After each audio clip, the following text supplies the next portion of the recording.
வேளாண் பல்கலைக்கழகத்தில் படிக்க போகிற பிள்ளைகளை அந்த நில அளவைக்கு நீங்கள் எப்படி பயன்படுத்துவீங்க?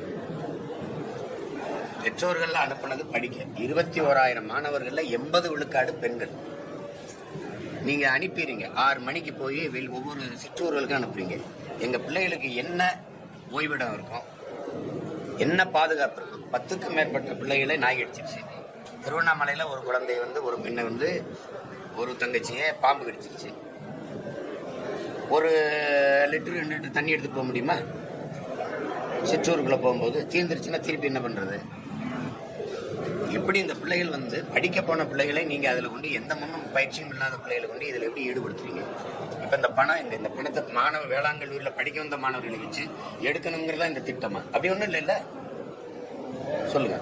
இப்ப எத்தனை பெற்றோர்களினுடைய இது அச்சம், எவ்வளவு இந்த பிள்ளைகளை எப்படி கொண்டு போய் நிறுத்துறீங்க? எந்த பாதுகாப்பு இல்லாம. அதுக்கு இந்த நாட்டில் படிச்சுட்டு வேலை இல்லாத எத்தனையோ இளைஞர்கள் இருக்கிறாங்க, பட்டதாரி இளைஞர் இருக்காங்க. அவங்களுக்கு நீங்க பகுதி நேர வேலையை கூட கொடுத்துருக்கலாம். எடுத்து கொடுத்த பிறகு இந்த காசுல இருந்து ஒரு குறிப்பு ஊதியத்தை கொடுத்து தற்காலிக வேலையாவது கொடுத்துருக்கலாம். அதை விட்டுட்டு படிக்க போற பிள்ளைகளை, பெண் பிள்ளைகளை போய் அவங்க பயந்துகிட்டு வெளியில சொல்ல முடியல. ஏன்னா ஆசிரியர்களே அதுல பேராசிரியர்களே ஈடுபடுத்துறதுனால இப்போ ஒருவேளை மதிப்பெண்களை குறைச்சி நம்மளை தோக்கடிச்சுவாங்களோங்கிற அச்சத்துல பிள்ளைகள் ஒன்றும் சொல்ல முடியாம தவிக்கிறது. இப்படித்தான் ஒவ்வொரு துறையிலையும் இருக்கு. அரசு மருத்துவமனையில எல்லாம் மருத்துவர்களையும் நீங்க பணி நியமிச்சிட்டீங்களா? நான் சொல்லும் போது அப்டேட்ல இல்லைன்றீங்க. அதே தினமலர் கட்டுரையே வந்திருக்கு. அதுக்கு என்ன பண்றது? எல்லாமே சரியா இருக்கா சொல்லுங்க. எல்லாமே சரியா இருக்கா? பயிற்சி தேர்வு எழுதி பணிக்காக காத்திருக்க ஆசிரியர்கள் பணி நியமனம் பண்றாங்களா?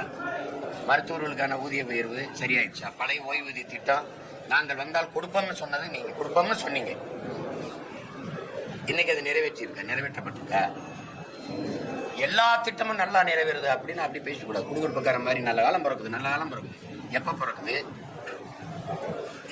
எங்க பிறந்துருக்கு? இதெல்லாம் இருக்குல்ல.